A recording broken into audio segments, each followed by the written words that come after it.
ಇವತ್ತಿನ ದಿನ ನಾನು ನನ್ನ ಗಂಡಂಗೆ ಹೆಂಗೆ ಇಷ್ಟ ಆಗುತ್ತೋ ಆ ಥರ ಇರೋಕ್ಕೆ ಟ್ರೈ ಮಾಡ್ತೀನಿ. ನಿಂಗೆ ಹೆಂಗೆ ಕೊಡ್ತೀಯಾ ಅಂತ ಹೇಳಿದೆ. ಬಿಸ್ಕೆಟ್ ಮಟನ್ ಕೈಮಾ ತಿನ್ನಬೇಕು ಅನ್ನಿಸ್ತಾ ಇದೆ ಅಂದರೆ ಅದ್ರ ರಫ್ ಇಲ್ಲ ಕಣ ಹಂಗೆ ನೂರಕ್ಕೆ. ಓಕೆ, ಬೇಗ ಕರೆಂಟ್ ಬರಲಿ ಅಂತ ಬೇಡ್ಕೊಂಡು ದೀಪ ಹಚ್ಬಿಟ್ಟು ಬರ್ತೀನಿ. ನಿಜ ಕಡ್ಡಿ ಅಂಟಿಸೋವರೆಗೂ ಬಿಟ್ಟಿಲ್ಲ, ಆಗಲೇ ಹಾಳು ಮಾಡಿಟ್ಟಿದ್ದಾನೆ. ಒಂಥರ ನನಗೆ ಮೀನು ಸಾಂಬಾರು ಥರ ಫ್ಲೇವರ್ ಹೊಡಿತಾ ಇದೆ ಯಾಕೋ. ನನಗೆ ಬಾಯಲ್ಲಿ ನೀರು ಬರ್ತಿದೆ. ಮಾತಾಡ್ತೀನಿ, ಚೆನ್ನಾಗಿಲ್ಲ.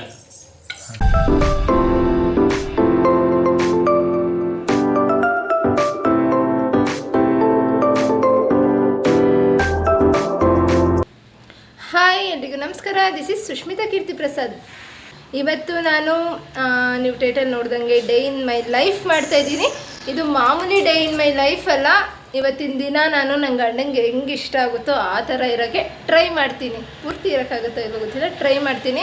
ಆ್ಯಕ್ಚುಲಿ ಅವರು ಫಸ್ಟ್ ಹೇಳಿದ್ದೇನು ಅಂದರೆ ಬೆಳಗ್ಗೆ ಬೇಗ ಎದ್ದೇಳಬೇಕು, ರಗ್ ಮಡ್ಚಿಡಬೇಕು, ಈಚೆ ಎಲ್ಲ ಗುಡಿಸಿ ರಂಗೋಲಿ ಹಾಕಬೇಕು, ಅರ್ಶಿನ ಕುಂಕುಮ ಇಡಬೇಕು, ಪೂಜೆ ಮಾಡಬೇಕು ಅಂತೆಲ್ಲ ಹೇಳಿದ್ದಾರೆ. ಸೊ ಇದರಲ್ಲಿ ಎಷ್ಟಾಗುತ್ತೆ ಏನು ಅಂತ ಹೇಳಿದ್ದೀನಿ. ಆ್ಯಕ್ಚುಲಿ ಇಷ್ಟೆಲ್ಲ ಮಾಡಿದ್ರೆ ನನಗೇನು ಕೊಡ್ತೀಯಾ ಅಂತ ಹೇಳಿದೆ. ಬಿಸ್ಕೆಟ್ ಅದಕ್ಕೆ ಅವರು ಏನು ಬೇಕು ಅಂದರು. ಸೊ ಮಟನ್ ಕೈಮಾ ತಿನ್ನಬೇಕು ಅನ್ನಿಸ್ತಾ ಇದೆ ಅಂದರೆ ಸರಿ ಇವೆಲ್ಲ ಮಾಡಿರು ನಂಗೆ ಇಷ್ಟ ಆದರೆ ತಂದು ಕೊಡ್ತೀನಿ ಅಂತ ಹೇಳಿದ್ದಾರೆ. ನೋಡೋಣ ಇವತ್ತಿನ ದಿನ ಹೇಗಿರುತ್ತೆ ಅಂತ ನಿಮ್ಮ ಜೊತೆ ಶೇರ್ ಮಾಡ್ಕೋತಾ ಇದ್ದೀನಿ ನಾನು. ಸೊ ವಿಡಿಯೋನ ಸ್ಕಿಪ್ ಮಾಡಿದೆ, ಕಂಟಿನ್ಯೂಸ್ ಆಗಿ ನೋಡ್ತಾ ಇರಿ. Keep watching. ಪ್ರತಿದಿನ ನಾನು ಬೆಳಗ್ಗೆ ಎದ್ದ ತಕ್ಷಣ ಮಾಡೋ ಮೊದಲನೇ ಕೆಲಸ ಅಂದರೆ ನಮ್ಮ ರೂಮಲ್ಲಿರೋ ಒಂದು 3 ಪುಟಾಣಿ ಗಿಡಗಳಿಗೆ ನೀರು ಹಾಕ್ತೀನಿ.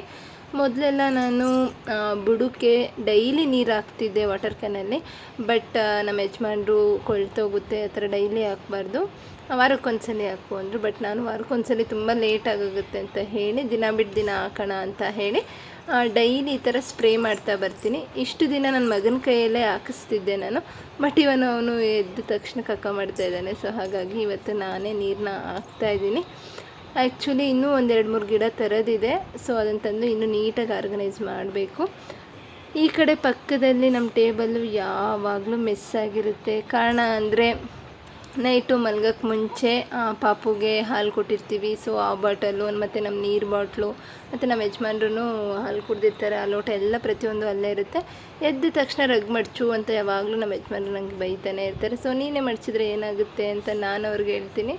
ಬಟ್ ನಾನು ಮಡ್ಚಿಬಿಟ್ರೆ ನೀನೆಂತಕ್ಕಿರೋದು ಅಂತ ಅವ್ರು ಮತ್ತೆ ನನ್ನೇ ಕ್ವಶನ್ ಮಾಡ್ತಾರೆ. ಸೊ ಹೀಗೆ ಮಾಡಿ ಮಾಡಿ ಇಬ್ಬರಲ್ಲಿ ಒಬ್ಬರು ಮಡ್ಚಿಟ್ಟು ಇವತ್ತಿನ ದಿನಾನ ಸ್ಟಾರ್ಟ್ ಮಾಡ್ತಾಯಿದ್ದೀವಿ. ನಾನು ಅಲ್ಲಿ ಇಲ್ಲಿ ಹೋದಾಗ ಅಂದರೆ ನಮ್ಮ ಅಕ್ಕ ಮನೆಗೆ ಹೋದಾಗ ಮರ್ತ್ಬಿಡ್ತೀನಿ ಅಂದ್ಬಿಟ್ಟು ನನ್ನ ಗಂಡಂಗೆ ನೆನಪಿರಲಿ ಅಂತ ಒಂದು ಈ ಸ್ಟಿಕ್ ನೋಟ್ನ ಅಂಟಿಸಿರ್ತೀನಿ ಯಾವಾಗಲೂ ಇಲ್ಲಿ. ಸೊ ಇವಾಗ ನಾನು ಉಚ್ಚಿ ಥರ ಇದ್ದೀನಿ, ಬೇಗ ಸ್ನಾನ ಮಾಡಿ ರೆಡಿ ಆಗಬೇಕು. ಅಪರೂಪಕ್ಕೆ ರಂಗೋಲಿ ಹಾಕೋಣ ಅಂತ ಬಂದರೆ ರಂಗೋಲಿ ಪುಡಿನೇ ಖಾಲಿ ಆಗೋಗಿದೆ. ಸೊ ಇರೋದ್ರಲ್ಲೇ ಒಂಚೂರು ಮೇಲ್ಗಡೆಯಿಂದ ನಮ್ಮ ಮನೆಯವ್ರು ತಂದು ಕೊಟ್ಟರು. ನೋಡೋಣ, ಇರೋದ್ರಲ್ಲೇ ಸ್ವಲ್ಪ ಚಿಕ್ಕದಾಗಿ ಬಿಡೋಣ. ನಮ್ಮ ಯಜಮಾನ್ರು ನೀರು ತರಕ್ಕೆ ಹೋಗ್ತಾರೆ. ಬಾಯ್ ಬಾಯ್ ಮಾಡ ಬಿಡಿಸಿದಾಯ್ತು.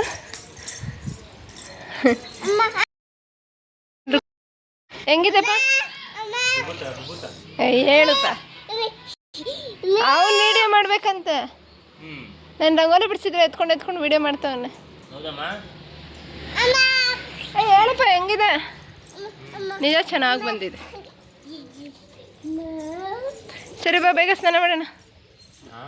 ಸ್ನಾನ ಫೈನಲಿ ನನ್ನ ರಂಗೋಲಿ ಹೀಗೆ ಬಂದಿದೆ. ಚೆನ್ನಾಗಿದೆ, ಸಿಂಪಲ್ ಆಗಿದ್ರು. 4ರಿಂದ 4 ಅಷ್ಟೇ. ಲುಕ್ ವೈಸ್ ಚೆನ್ನಾಗಿ ಕಾಣಿಸ್ತಾ ಇದೆ. ಸರಿ ದೋಸೆ ತಿನ್ನು. ಇವತ್ತು ಟಿಫನ್ಗೆ ಇರಮ್ಮ, ಇವತ್ತು ಟಿಫನ್ಗೆ ನಾನು ಗೋಧಿ ರೊಟ್ಟಿ ಮಾಡಿದ್ದೀನಿ.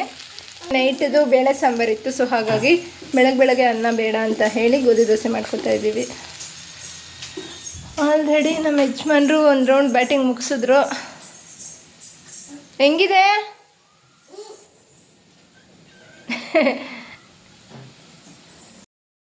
ನಂದು ಪಾಪದು ಇವಾಗ ಸ್ನಾನ ಮುಗೀತು. ಪಾಪುನ ಎತ್ಕೊಂಡೋಗಿ ಅವ್ರ ಅಪ್ಪನ ಹತ್ರ ಕೊಡೋಣ, ಇಲ್ಲಾಂದರೆ ಅವ್ರು ಬರೀ ಫೋನ್ ನೋಡ್ಕೊಂಡು ಟೈಮ್ ವೇಸ್ಟ್ ಮಾಡ್ತಾ ಇರ್ತಾರೆ. ಸೊ ಪಾಪುನಾದರೂ ರೆಡಿ ಮಾಡ್ತಿರಲಿ. ಅಷ್ಟೊತ್ತಿಗೆ ನಾನು ಮನೆ ಕ್ಲೀನ್ ಮಾಡ್ಕೋತೀನಿ. ಇನ್ನೂ ಮನೆ ಒರೆಸ್ಬೇಕು, ಪೂಜೆ ಮಾಡಬೇಕು. ಸೊ ಹಾಗಾಗಿ ಪಾಪುನ ಅವ್ರ ಅಪ್ಪನ ಕೈ ಕೊಡೋಣ ಇಂದ ಇಂದ ನೋಡಿ ನಾನು ಇಲ್ಲದೆ ಇರ್ಬೇಕಾದ್ರೆ ನನ್ನ ನೆನ್ಪು ಮಾಡಿಕೊಂಡು ನನ್ನ ವೀಡಿಯೋಸ್ನ ನೋಡ್ತಾ ಇದ್ದಾರೆ.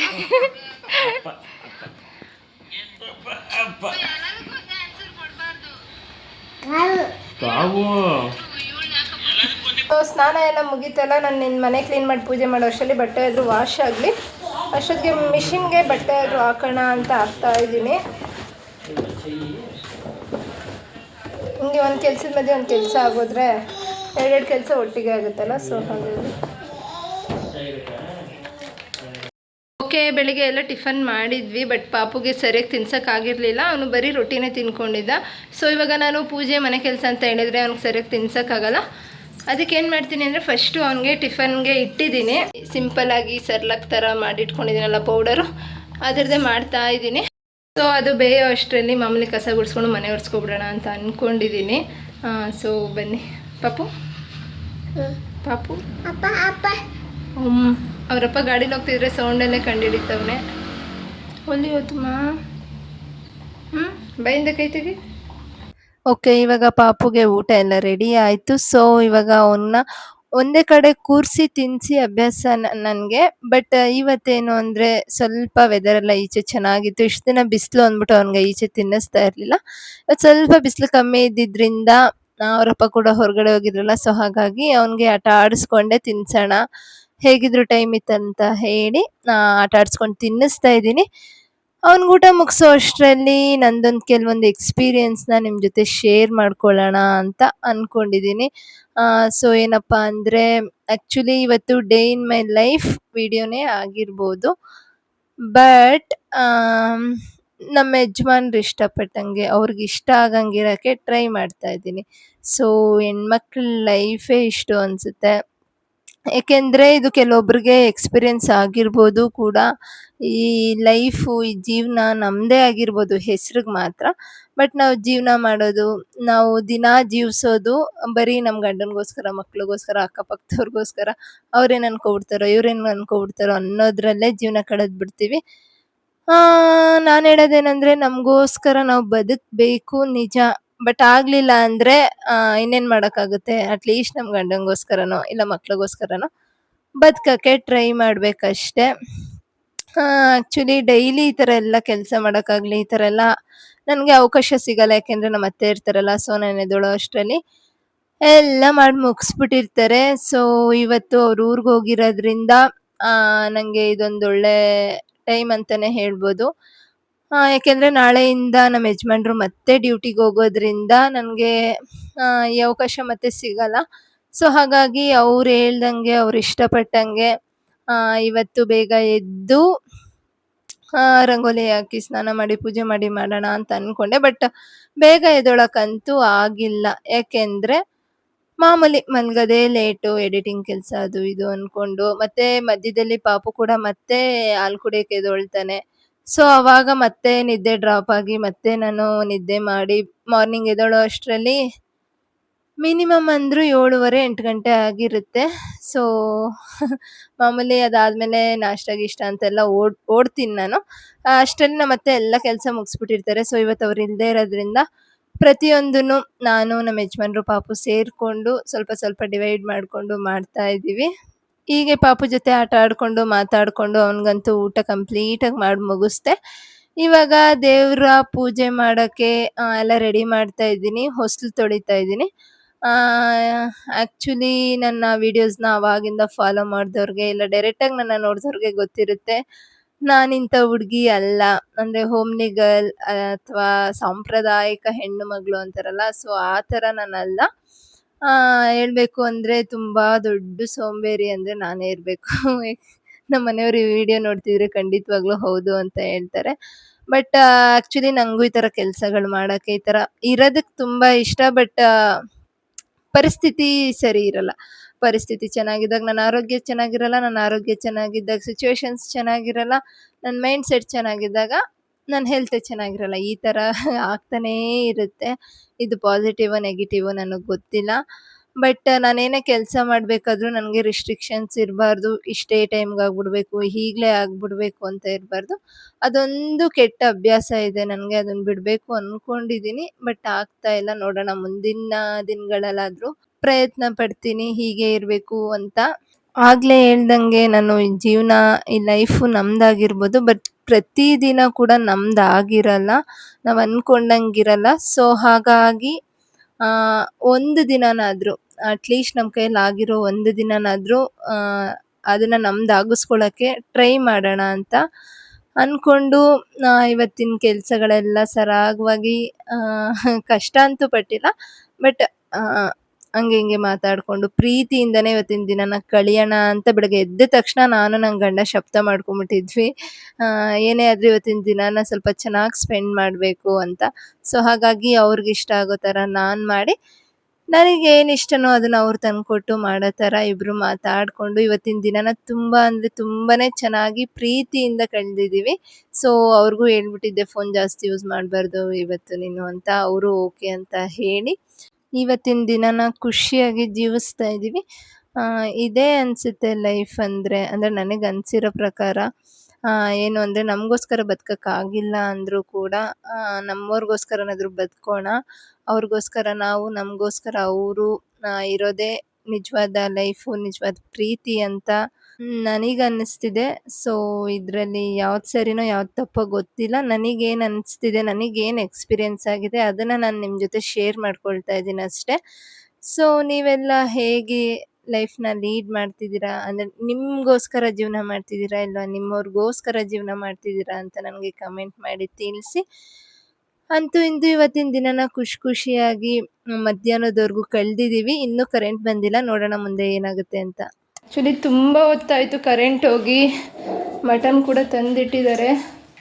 ಸೊ ಖಾರ ರುಬ್ಬಕ್ಕೆ ಬೇರೆ ವಿಧಿ ಇಲ್ದಿರ ನೋಡೋಣ ಇದ್ರಲ್ಲಿ ನೂರ್ತೀನಿ ಅಂತವ್ರೆ. ನಾನು ಆಗಲ್ಲ ಅಂತ ಹೇಳ್ತಾ ಇದ್ದೀನಿ. ಆ ಕೆಳಗಡೆ ಗುಂಡೈತೆ ಅಂದರೆ ರುಬ್ಬೋದು ಹೊಳ್ಕಲ್ ಥರ ಐತೆ, ಅದನ್ನಾದರೂ ಇದು ಮಾಡೋ ಅಂದರೆ ಇಲ್ಲ ಇದರಲ್ಲೇ ಆಗುತ್ತೆ ಅಂತ ಕೂತಿದ್ದಾರೆ. ನೋಡಬೇಕು ಅದು ಫುಲ್ ಚಟ್ನಿ ಥರ ಆದರೆ ಆಮೇಲೆ ಬೇರೆ ಖಾರ ನೋಡೋಣ. ಎರಡೂ ಅಮ್ಮ ಅಷ್ಟೇ ಇರು ಸುಲ್ಕೊಡ್ತೀನಿ. ಹುಷಾರು ಪಾಪು, ಕೈ ಕೊಡು. ದೀಪ ಅಂಟಿಸ್ಬಿಡ್ಲ ಈ ರುಚಿ ನಿನ್ನ ಕೂಚು ಬೈಲಿ ಕೂಚು.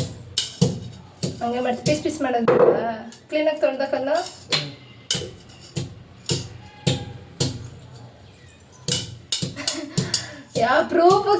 ಅಪರೂಪ ಏನು, ಯಾವುದೋ ಕಾಲಕ್ಕೆ ಫಸ್ಟ್ ಟೈಮ್ ನಾವು ಮಾಡ್ಕೊಂಡು ತಿನ್ನೋಣ ಅಂದೆ. ಹಂಗೆ ಜಯ ಮಾಡೋಣ. ನಾನು ದೀಪ ಅನ್ಸೋಣ. ಅಪ್ಪ ಇದು ಮಾಡ್ತಾ ಇರಲಿ, ನಾನು ನಿನ್ನ ಮಾಮಿ ಬಂತು ನೋಡಿ ಬರೋಣ.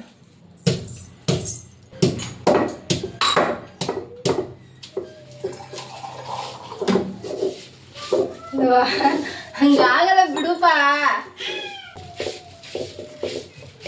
ಅದ್ರ ಅಪ್ಪಿಲ್ಲ ಕಣ ಹಂಗೆ ನೂರಕ್ಕೆ. ಚಟ್ನಿ ಮಾಡ್ಬೋದು ಅಷ್ಟೇ. ಖಾರ ಇವಾಗ ಕೈ ಮೇಲೆ ಖಾರ ರುಬ್ಬೇಕಲ್ಲ, ಕೈ ಮೇಲೆ ಜೊತೆ ಮಿಕ್ಸ್ ಆಗ್ಬೇಕಲ್ಲ, ಅದು ಹೆಂಗೆ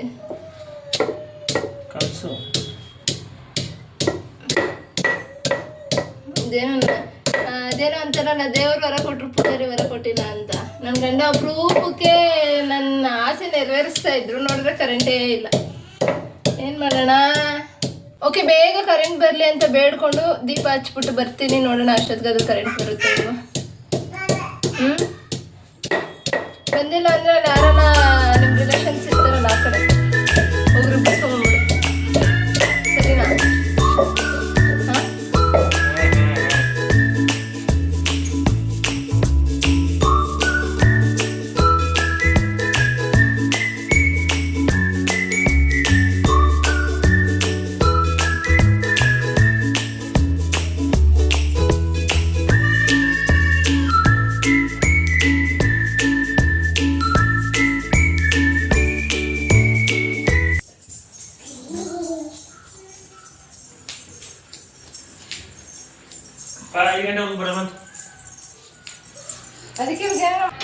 ಅಟ್ಲೀಸ್ಟ್ ಪೂಜೆ ಕಡ್ಡಿ ಅಂಟಿಸೋವರೆಗೂ ಬಿಟ್ಟಿಲ್ಲ, ಆಗಲೇ ಹಾಳು ಮಾಡಿಟ್ಟಿದ್ದಾನೆ. ಏನ್ಪಾ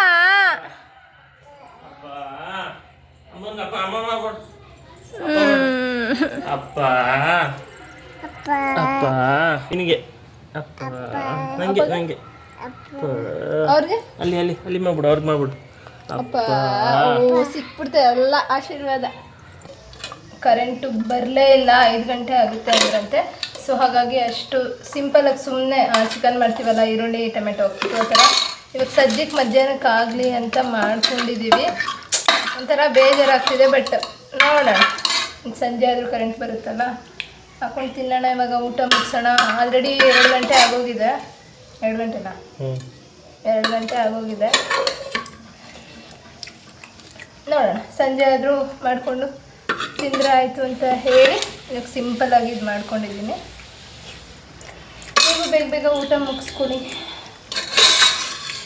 ಪರವಾಗಿಲ್ಲ, ಚೆನ್ನಾಗಿದೆ. ಹೋಟ್ಲಲ್ಲಿ ಮಾಡೋ ಥರ ಆಯಿತಾ? ಹೆಂಗೈತೆ? ಬೆಂದೈತಾ?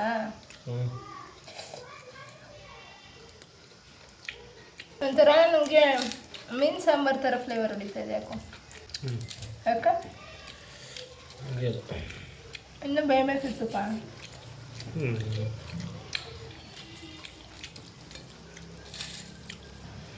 ಮಸಾಪ್ ಆಗ್ಬಿಡ್ಬೇಕಾ ನಿನಗೆ? ಹಂಗೆ ಬಾಯಿಗೆ ಇಟ್ಟ ತಕ್ಷಣ ಕರ್ಗೋಗ್ಬೇಕು. ಕರೆಂಟ್ ಇಲ್ಲದೆ ಇರೋದಕ್ಕೆ ಫೋನಲ್ಲಿ ಚಾರ್ಜ್ ಇಲ್ಲ. ಫೋನಲ್ಲಿ ಚಾರ್ಜ್ ಇಲ್ಲದೆ ಇರೋದಕ್ಕೆ ಇವಾಗ ನೆಮ್ಮದಿಯಾಗಿ ಕೂತ್ಕೊಂಡು ನನ್ನ ಜೊತೆ ಮಾತಾಡಿಕೊಂಡು ಊಟ ಮಾಡ್ತಾವ್ರೆ. ಇಲ್ಲ ಅಂದರೆ ಫೋನೇ ಹಿಡ್ಕೊಂಡು ಕೂತ್ಕೊಳ್ಳೋರು. ಅದಕ್ಕೆ ಹೇಳೋದು ಅವಾಗೆಲ್ಲ ಒಳ್ಳೇದು ಅಂತ.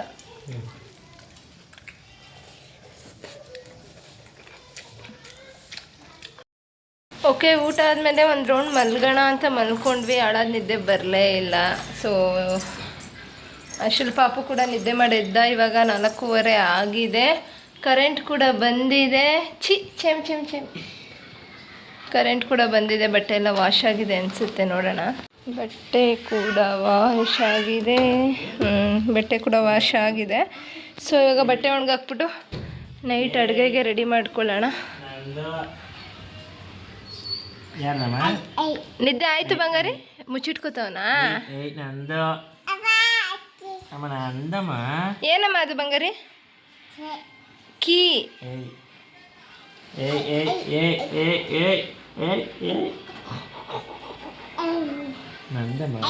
ಬಿಸಿಲು ಎಷ್ಟೊಂದಿದೆ, ತುಂಬ ಜಾಸ್ತಿ ಇದೆ ಬಿಸಿಲು. ಸೊ ಬೆಳಿಗ್ಗೆ ದೀಪ ಅಂಟಿಸಿದ್ದು ಇನ್ನೂ ಉರಿತಾನೆ ಇದೆ. ಆಗಲೇ ಕರೆಂಟ್ ಇಲ್ಲದೆ ಇರೋದ್ರಿಂದ ಕ್ಲೀನಾಗಿ ಕಾಣಿಸ್ಲಿಲ್ಲ ದೇವ್ರ ಮನೆ ಅನಿಸುತ್ತೆ. ಸೊ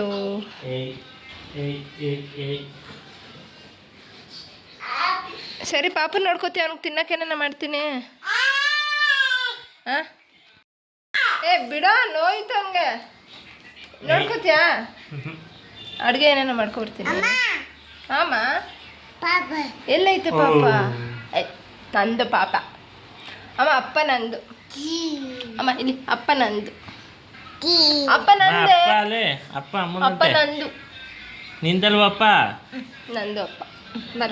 ಅಪ್ಪ ಹಿಡ್ಕೊಬಿಟ್ಲಮ್ಮ. ನಂದು ಅಪ್ಪ. ಹಿಡ್ಕೊ ನೀನು.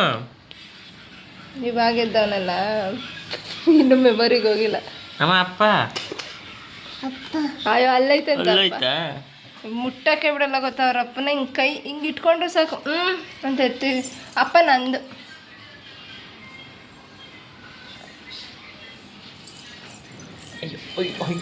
ಏನೋ ಮಾಡ್ಕೊ ಹೋಗ್ರಿ ನೀವು. ಓಕೆ, ಇವಾಗ ಮತ್ತೆ ಅಡುಗೆ ಮಾಡಬೇಕು. ಹಾಳಾದ ಕರೆಂಟ್ ಇದ್ದಿದ್ರೆ ಒಂದೇ ಸಲ ಅಡುಗೆ ಮಾಡಿಬಿಟ್ಟು ನೆಮ್ಮದಿಯಾಗಿರ್ಬೋದಿತ್ತು ನಾಳೆವರೆಗೂ ಅಡುಗೆ ಮನೆಗೆ ಹೋಗೋ ಕೆಲಸನೇ ಇರ್ತಾ ಇರಲಿಲ್ಲ. ಬಟ್ ಏನು ಮಾಡೋದು, ಮತ್ತೆ ಅಡುಗೆ ಮಾಡಬೇಕು. ನೀನೆ ಅವನೇನಂತೆ ಜಾಮೂನ್ ಯಾರಮ್ಮ? ಜಾಮೂನ್ ಯಾರು? ಅಪ್ಪ. ಹಾಂ, ಪಲ್ಲೋಡ ಸುಂದ್ರಿ. ಸುಂದ್ರಿ ಯಾರು? ಗೊಂಬೆನೂ ಅವನಂತೆ, ಸುಂದ್ರಿನೂ ಅವನೇನಂತೆ. ನಂದು ಹಾಗೆ ಮಧ್ಯಾಹ್ನ ಕೂಡ ಏನೂ ತಿನ್ನಿಸಿರ್ಲಿಲ್ಲ, ಅವನು ಲೇಟಾಗಿತ್ತು ಅಂತ ಹಾಗೆ ಮಲ್ಕೊಂಡ್ಬಿಟ್ಟ ಹಾಲು ಕುಡ್ಕೊಂಡು. ಸೊ ಇವಾಗ ಅವನಿಗೆ ಈಸಿಯಾಗಿ ಹೇಗೆ ಕೈಮಾದಲ್ಲಿ ಒಂದು ಬಾತ್ ಥರ ಇಲ್ಲ ಬಿರಿಯಾನಿ ಥರ ಮಾಡೋದ ಅಂತ ನೋಡೋಣ ಬನ್ನಿ. ಫಸ್ಟು ಕುಕ್ಕರ್ಗೆ ಚೂರೇ ಎಣ್ಣೆ ಹಾಕೊಳ್ಳೋಣ. ನಾನು ಇದರಲ್ಲಿ ಒಂದು ಇಡಿ ಆಗೋಷ್ಟು ಕೈಮಾ, ಒಂದು ಚಿಕ್ಕ ಪೀಸ್ ಆಗೋಷ್ಟು ಲಿವರ್ನ ತೊಗೊಂಡಿದ್ದೀನಿ. ಇವಾಗ ಇದಕ್ಕೆ 4 ಕಾಳಾಗುವಷ್ಟು ಕಲ್ಲುಪ್ಪು ಜೊತೆಗೆ ಒಂದು ಪಿಂಚ್ ಆಗುವಷ್ಟು ಅರಿಶಿನ, ಸ್ವಲ್ಪ ಚೆನ್ನಾಗಿ ಫ್ರೈ ಮಾಡ್ಕೊಬೇಕು ಎಣ್ಣೆಲೆ. ಇದು ಚೆನ್ನಾಗಿ ಎಣ್ಣೆಲೆ ಫ್ರೈ ಆಗಿ ಸ್ವಲ್ಪ ಚೆನ್ನಾಗಿ ಅದು ಹಸಿ ವಾಸನೆ ಹೋಗೋವರೆಗೂ ಹೀಗೆ ಫ್ರೈ ಮಾಡ್ಕೊಬೇಕಾಗುತ್ತೆ. ಈ ಥರ ಅದರಲ್ಲೇ ನೀರು ಬಿಟ್ಟು ಅದೇ ಡ್ರೈ ಆಗುತ್ತೆ ಅಲ್ಲಿವರೆಗೂ ಇದನ್ನು ಚೆನ್ನಾಗಿ ಫ್ರೈ ಮಾಡಿಕೊಂಡು ನಾವು ಇದರಲ್ಲಿ ಚಿಕ್ಕ ಈರುಳ್ಳಿ, ಒಂದು ಅರ್ಧ ಟೊಮ್ಯಾಟೊ, ಒಂದು 3 ಆಗುವಷ್ಟು ಬೆಳ್ಳುಳ್ಳಿ, ಚೂರು ಶುಂಠಿನ ಕಟ್ ಮಾಡಿ ಇಟ್ಕೊಂಡಿದ್ದೀವಿ. ನೀವು ಇದಕ್ಕೆ ಶುಂಠಿ ಬೆಳ್ಳುಳ್ಳಿ ಪೇಸ್ಟ್ ಕೂಡ ಯೂಸ್ ಮಾಡ್ಬೋದು. ಸೊ ಇದೆಲ್ಲ ಹಾಕ್ಕೊಂಡು ಸ್ವಲ್ಪ ಚೆನ್ನಾಗಿ ಫ್ರೈ ಆಗೋವರೆಗೂ ಫ್ರೈ ಮಾಡ್ಕೊಳ್ಳೋಣ. ಅಷ್ಟರಲ್ಲಿ ಇವಾಗ ನಾನು 1 ಇಡಿ ಆಗೋವಷ್ಟು ಅಕ್ಕಿನ ವಾಶ್ ಮಾಡ್ಕೊಳ್ತಾ ಇದ್ದೀನಿ. ನೋಡಿ ಅಪ್ಪ ಮಗ ಓಡಾಟ ಆಡ್ತವ್ರೆ. ಎಲ್ಲಪ್ಪ ಓಡು ಎಲ್ಲಿ ಅಪ್ಪ? ಮಗ ಚಡ್ಡಿ ಹಾಕಿಲ್ಲ.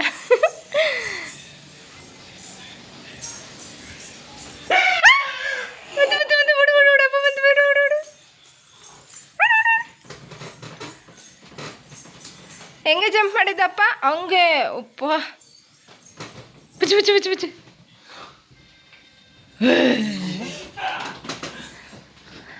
ನಾನು ಮೊನ್ನೆ ಮಾಡಿದ್ನಲ್ಲ ಅದು ರೆಸಿನ್ದು ಕ್ರಾಫ್ಟು ಅಲ್ಲಿದೆ ನೋಡಿ. ಎಷ್ಟು ಚೆನ್ನಾಗಿ ಕಾಣಿಸ್ತಿದೆ ನೋಡಿ.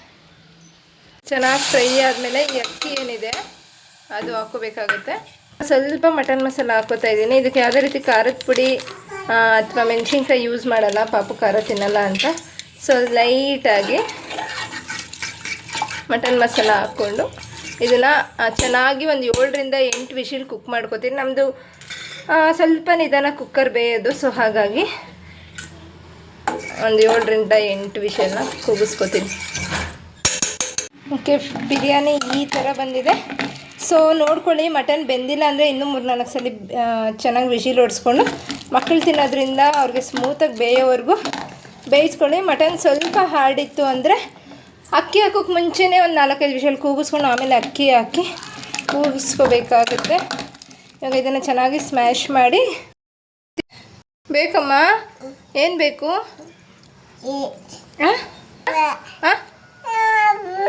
ಏನು ಬೇಕು? ಇಲ್ಲಿ ನೋಡಿಲ್ಲ, ಅಮ್ಮ ನೋಡ್ಕೊಂಡು ಹೇಳು. ಏನು ಬೇಕು? ಭುವನ ಚಿಚಿ ತಿಂತಿ? ಚಿಚಿ ತಿಂತೀಯಾ?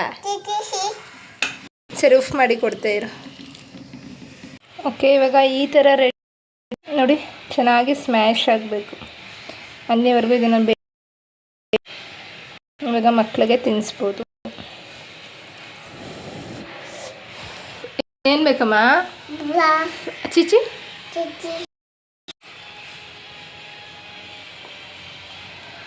ಹೇಗಿದೆ? ಒಂದು 6:30 ಆಗಿದೆ. ನಮ್ಮ ಯಜಮಾನ್ರು ಟೀ ಕೇಳಿದ್ರು. ನನಗೆ ಯಾಕೋ ಮಟನ್ ತಿಂದ್ಬಿಟ್ಟು ಒಂಥರ ಆಗ್ತಿತ್ತು. ಸೊ ಹಾಗಾಗಿ ನಾನು ಬಿಸಿನೀರಿಗೆ ನಿಂಬೆಹಣ್ಣು ಮತ್ತು ಉಪ್ಪು ಹಾಕ್ಕೊಂಡು ಕುಡಿತಾ ಇದ್ದೀನಿ.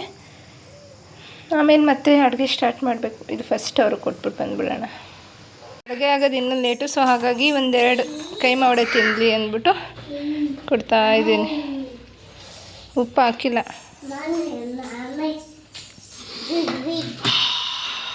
ಅಯ್ಯ ಬಿಸಿ GG ಬೇಕನೇ? ಚೆನ್ನಾಯ್ತಾ?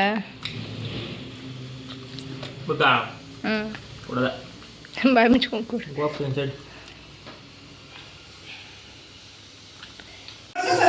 Finally keema sir ready ಆಗಿದೆ. ಇವತ್ತು ನನ್ನ ಆಸೆ ಪೂರೈಸಿದ ನನ್ನ ಗಂಡನಿಗೆ ಥ್ಯಾಂಕ್ ಯು ಸೋ ಮಚ್ ರೀ. Thank you. ಬಾಯಲ್ಲಿ ನೀರು ಬರ್ತಾಯಿದೆ. ಮಾತಾಡ್ತೀನಿ.